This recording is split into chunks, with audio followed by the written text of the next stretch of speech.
Well, hi there, and welcome to Amazing Greats. I am totally blown away about how God is using technology to spread His word. And today's guest was at the very beginning of the technological outreach that is so powerful and pervasive in godless countries around the world. His name is Wayne Pederson, and it all started on the back of a tractor.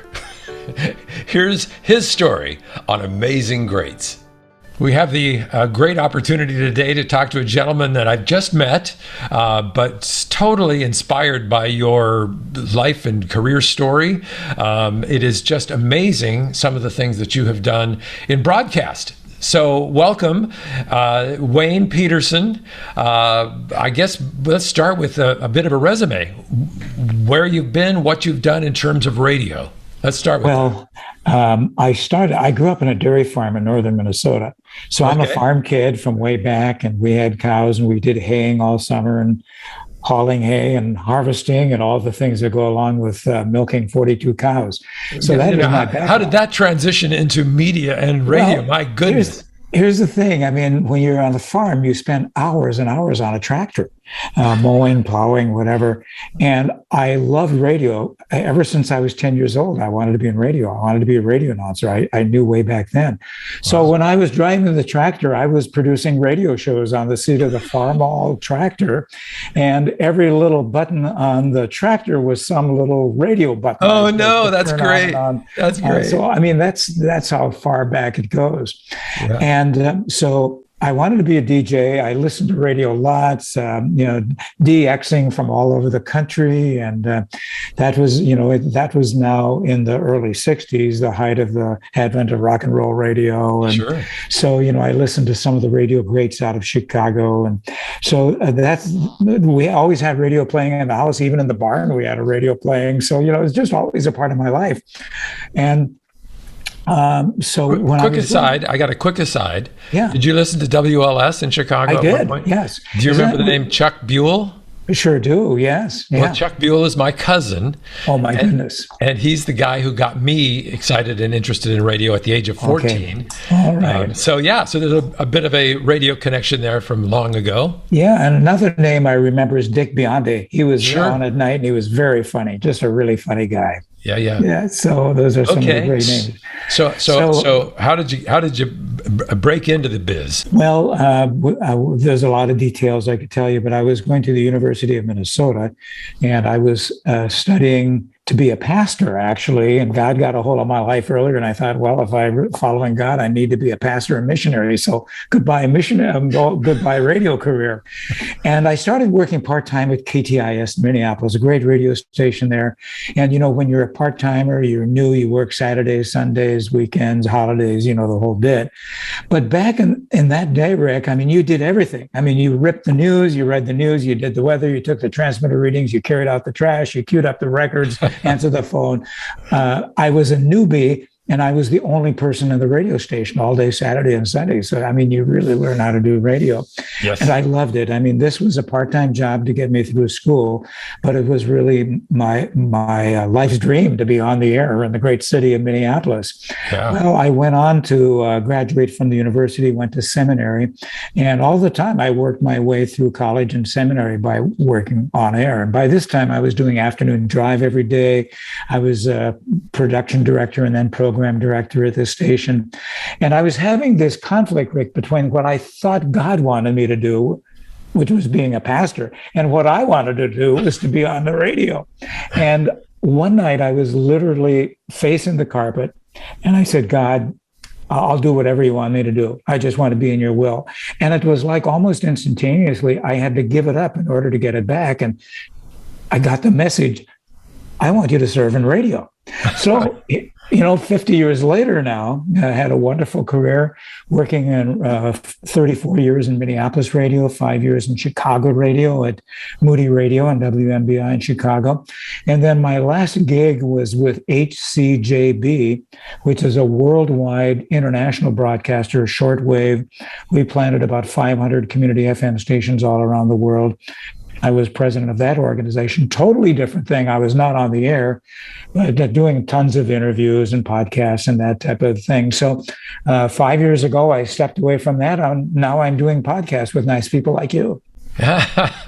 So, and I think it was Mark Elfstrand who introduced us, and you worked with Mark in Chicago, and his quote for me was, he said, the quote that I got from Wayne was, "My current theme is finish well and finish strong," and that's what you're doing right now. You're still very active in Far East Broadcasting, right? Far East Broadcasting, and that is an organization similar to the one I headed up for 8 years, HCJB. This is Far East Broadcasting. We do shortwave, community FM stations, podcasting, streaming. We're seeing, 1 million downloads every month in China, a million a year in Russia, and in some of the, vast regions of the world, we're having a significant impact by radio. So it's a whole different kind of thing. And again, each country has its own office, and we train locals in radio. They know the language, they know the culture, they're already there. We just give them the tools to do great local radio, and it's very, very effective. So I do some consulting with them. I work for a small radio group in Minneapolis.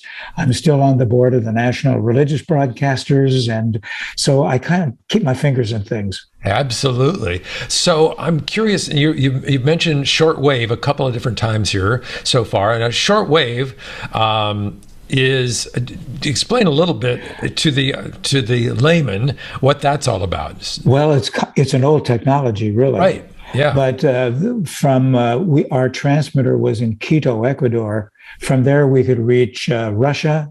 We could reach South Africa, we could reach China and Japan and the Caribbean and Australia and New Zealand, because of these shortwave bounces the signal off the ionosphere, bounces it back down, so you can reach thousands and thousands of miles with a shortwave signal. And how do the people, how's the listener pick that up then? Do they pick it up on an internet signal? Or? No, it's a shortwave receiver. It's on shortwave radio. So they have shortwave radios available? They do, yeah. Okay. But today it's gone more to FM, community FM stations, but now even more live streaming.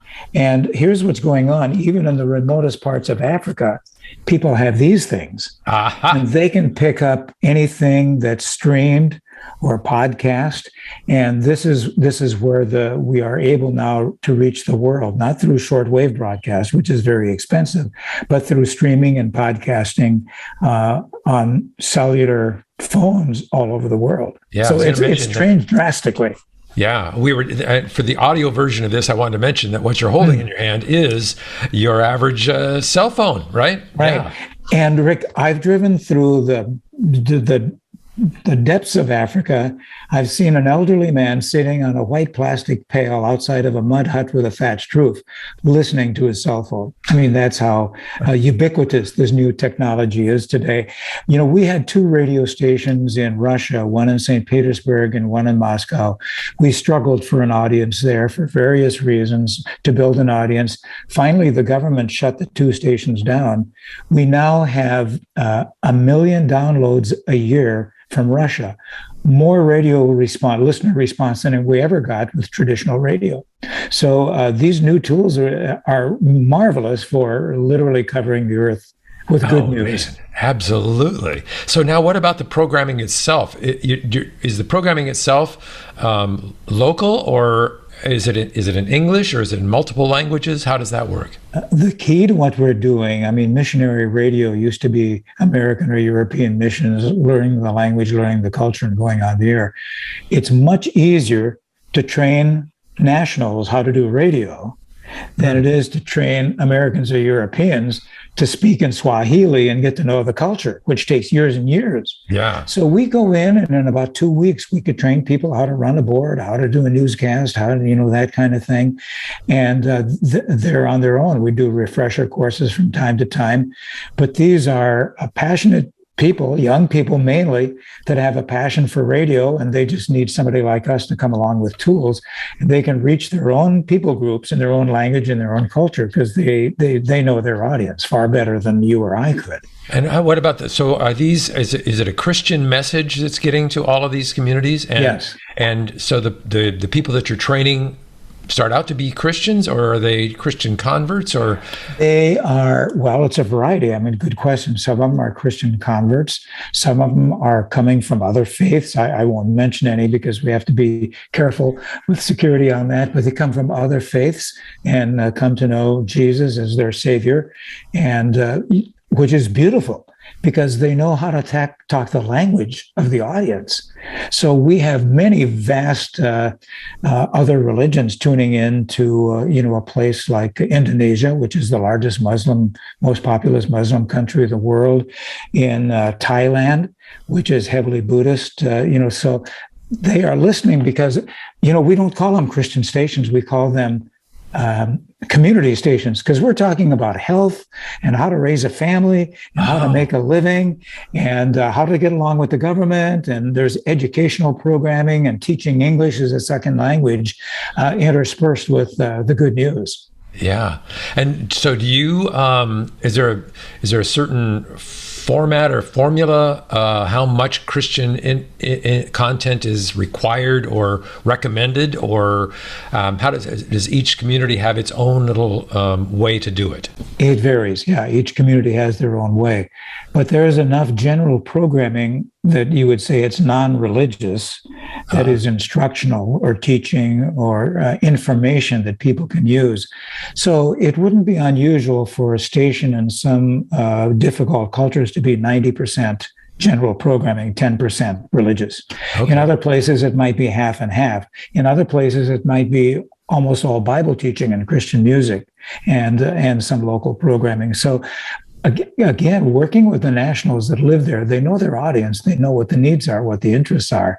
So we can kind of format our programming to fit the culture and the local needs. Do you have a staff of folks that come from Far East or one of these other organizations that actually physically goes to the location and trains? Yeah, have you done that yourself?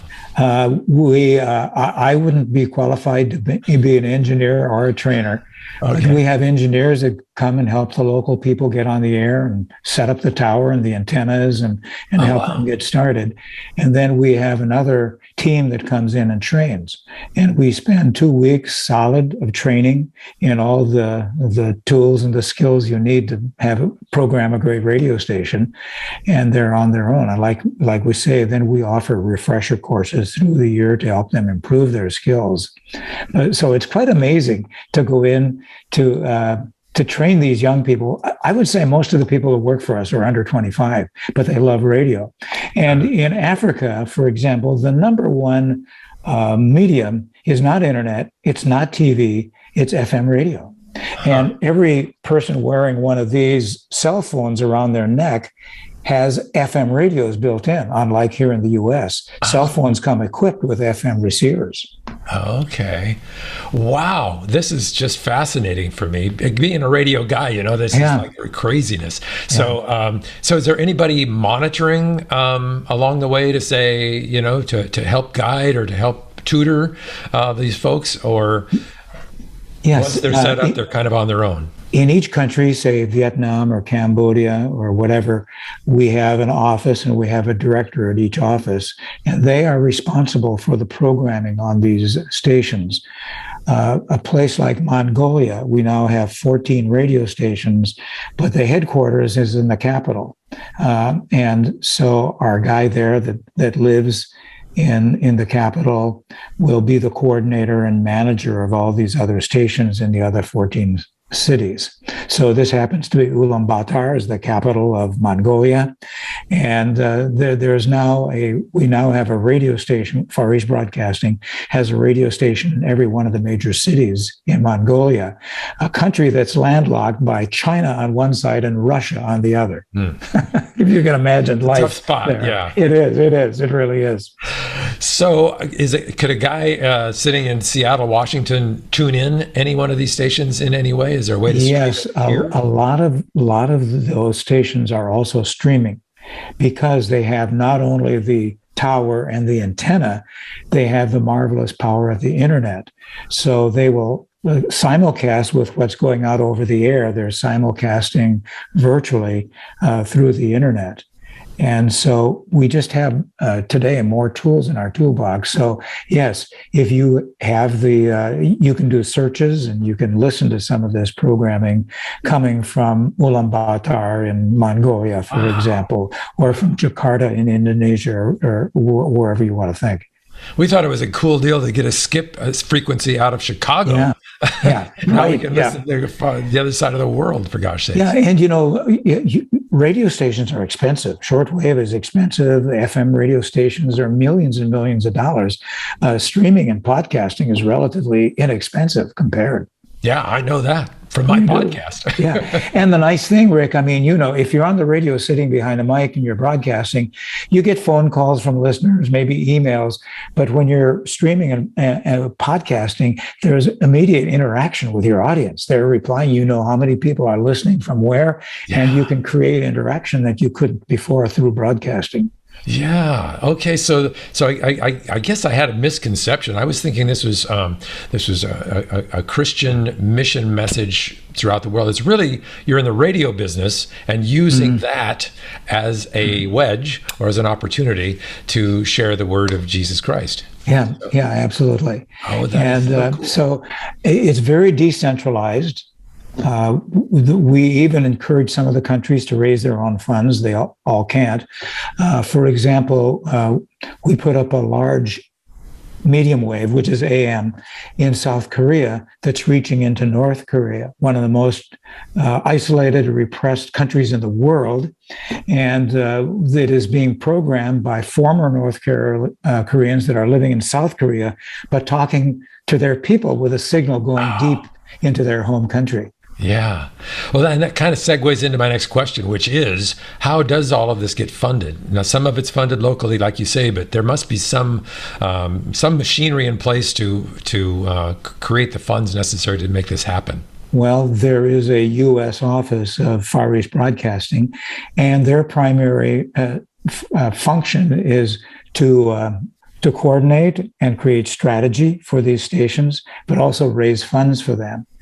So this past couple of years, even with COVID, we've had a wonderfully successful time of raising funds for South Korea, we've got a campaign going even this week in Chicago to raise money for more stations in Mongolia.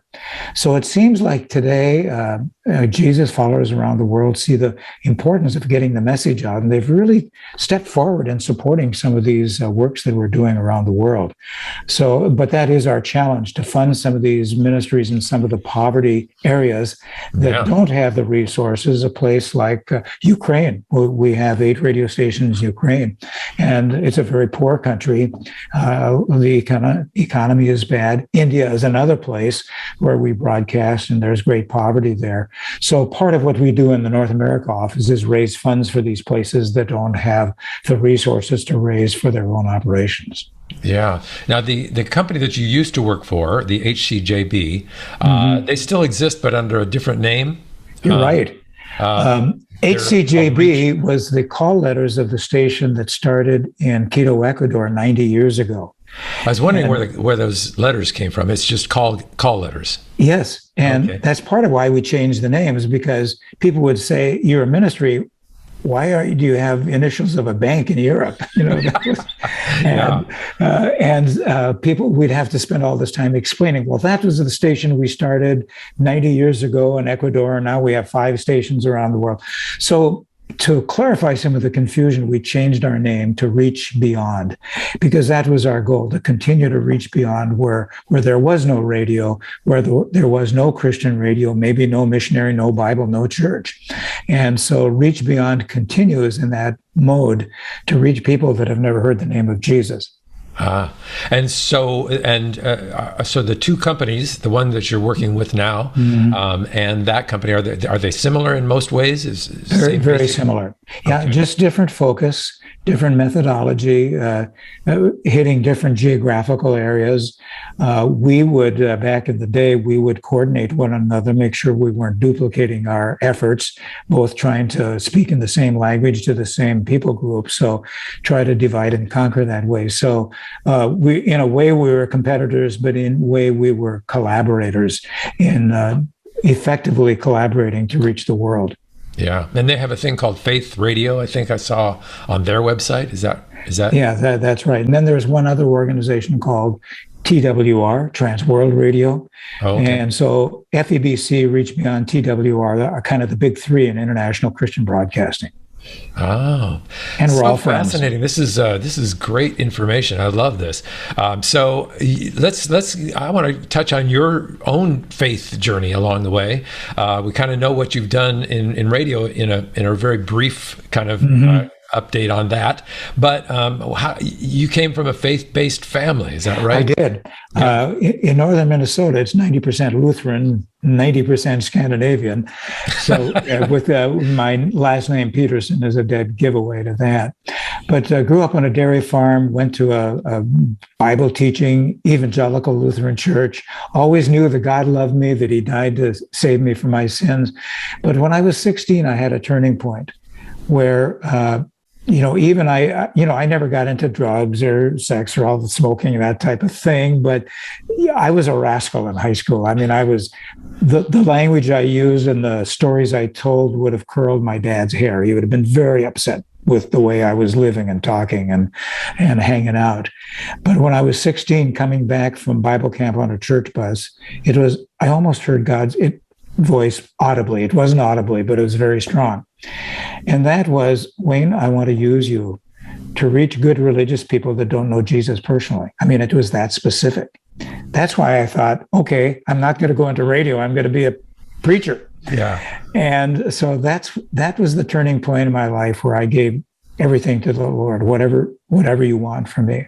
So it was at the age of 16, I started making plans to be a pastor, and I started sharing my faith and really got serious about my walk with Jesus, until that face in the carpet night that I told you about earlier, when I said, I give up. I'll do whatever you want, God.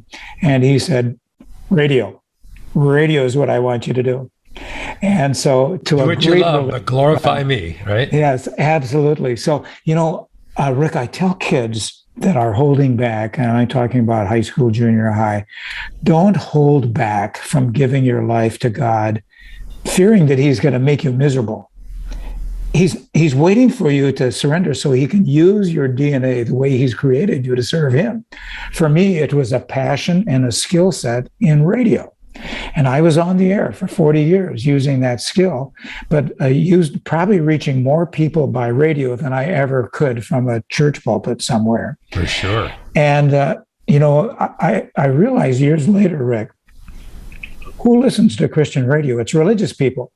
And they may not have a personal relationship with Christ, but through the music we play and the comments we share, we can help them come to that personal relationship with Christ. So years later, for full circle, I remember that reaching religious people that don't know Jesus that I heard at 16, and I realized God had equipped me uniquely to fulfill that calling. Now, there have been 4 stages in my career. One is doing. You're twisting the knobs and pushing the buttons and doing the transmitter stuff, and you're hands-on.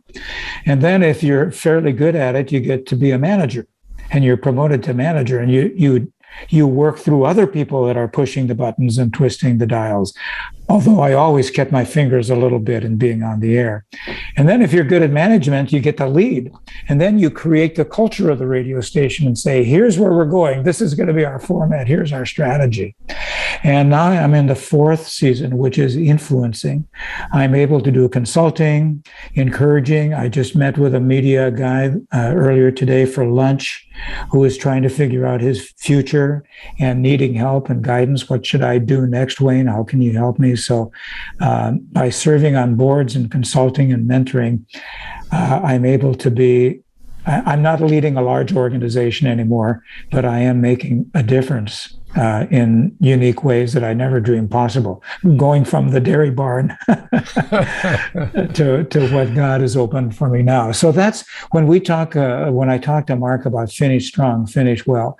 When I retired from a salaried position, I wasn't ready just to play golf or shuffleboard every day as a retiree. I wanted to continue to make a difference in people's lives. I wanted to finish well and finish strong. And just retiring to a life of leisure would not be fulfilling, but making a difference in the world and making a difference in ministries and people's lives is very fulfilling. Absolutely. Well, along the way, and you've been a Christian virtually all of your life in different forms. But the question is, and I always ask my guests this question, which is where along the way, and you've already mentioned a couple, but where along the way have you seen unmistakably God's hand on something that you've been involved in along the way?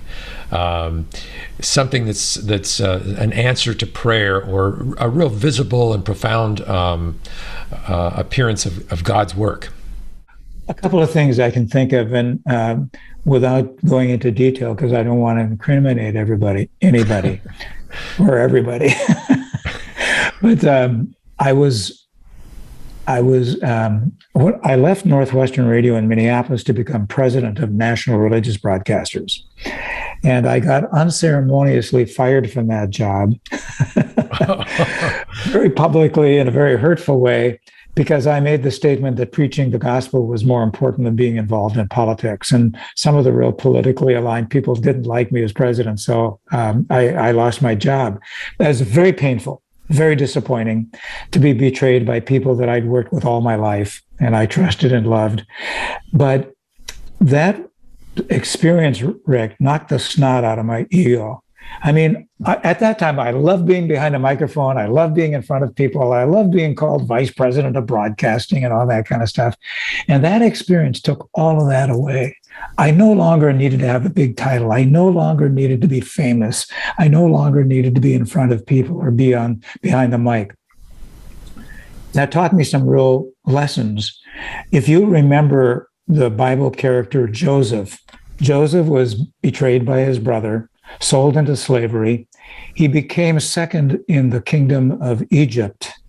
And when his brothers came back to beg for food, he said, "What you intended to harm, God intended for good." And that was a hard way of learning that lesson. Whatever hard things come our way, and I've since learned that most leaders have gone through a dark experience of some kind, hard times, and have gone through a broken experience where their egos were broken or their pride was broken in order to equip them for better things.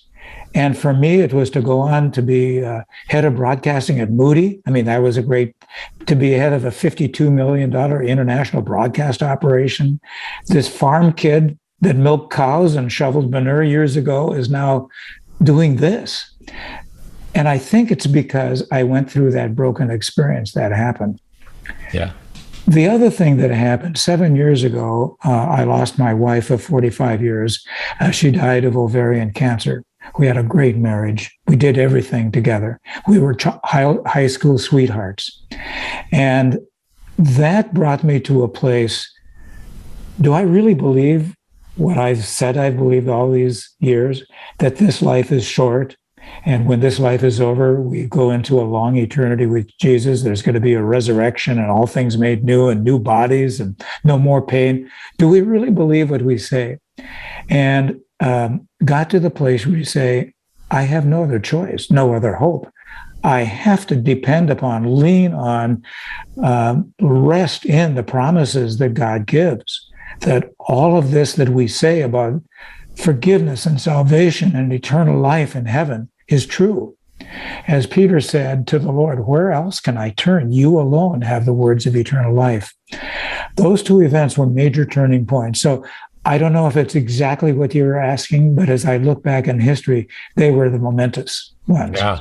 Well, actually, what's interesting is that the follow-up question to that always when I talk to a guest is, are there times when God didn't show up? And were there times where prayers weren't answered? And you kind of told a story that showed not only the highlight, but the downside of that, which is you kind of combine the two.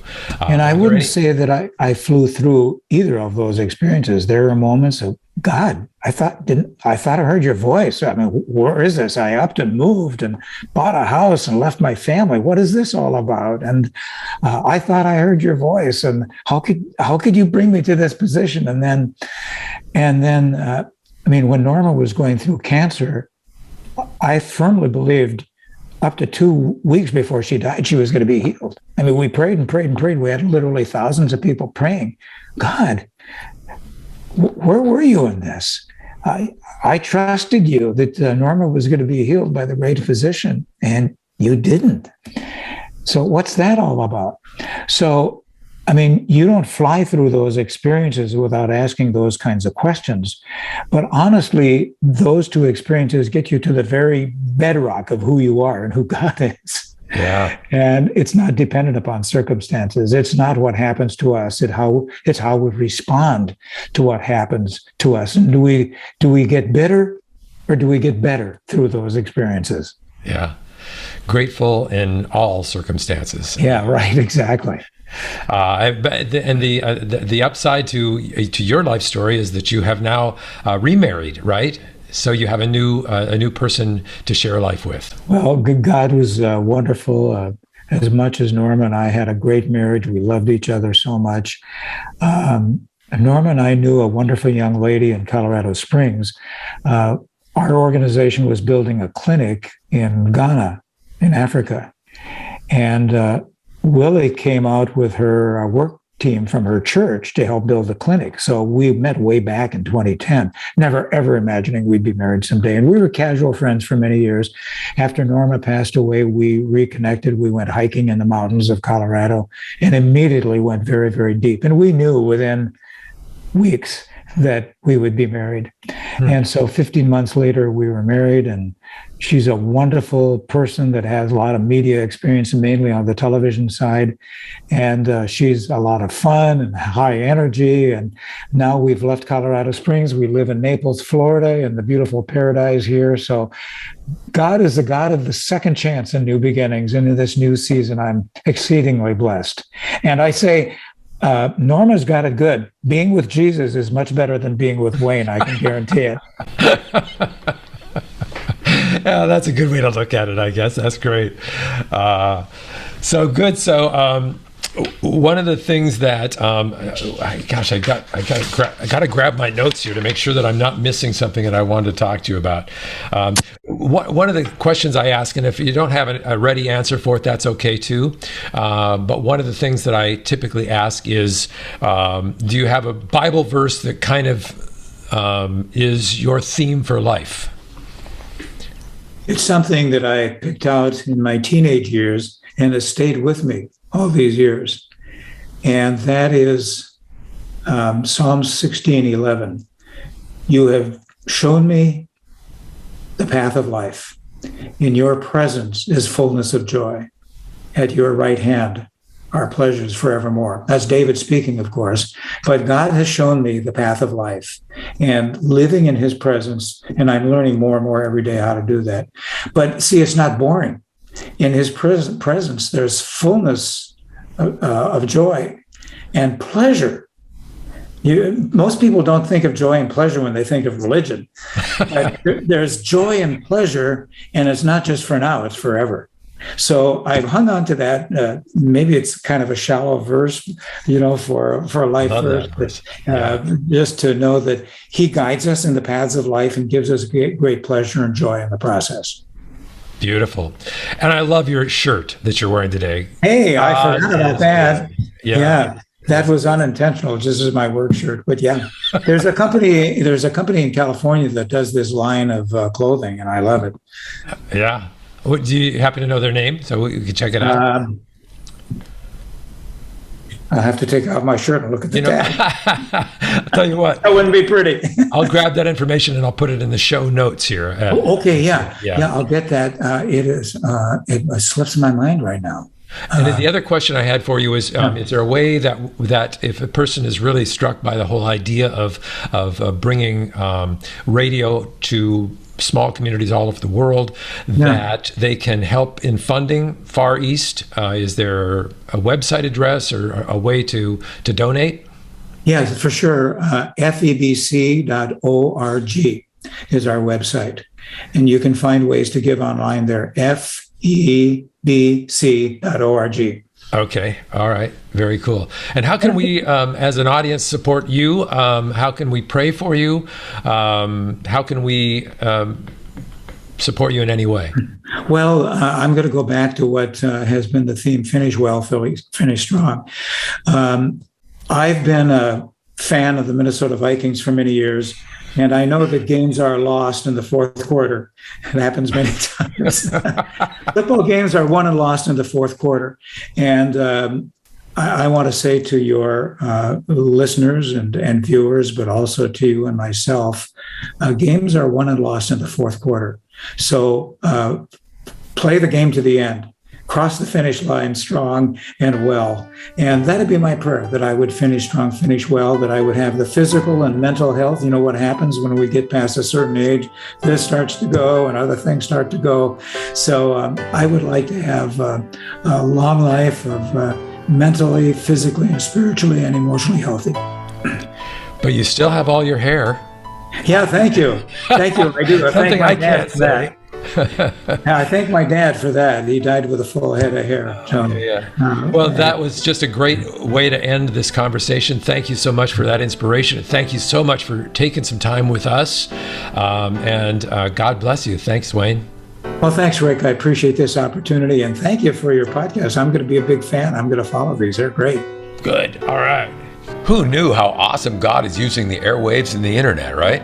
What an amazing story. Covering Earth with good news is the passion and life work of Wayne Pederson. Thanks for being with us. Please help us grow our audience by sharing our podcast with friends and family. Thanks to former guest Mark Elfstrand for connecting us with Wayne. And if you have an idea for a great, amazing Greats guest, let us know. Thanks as always to our producer Clem Daniels. I'm Rick Hansen. God bless.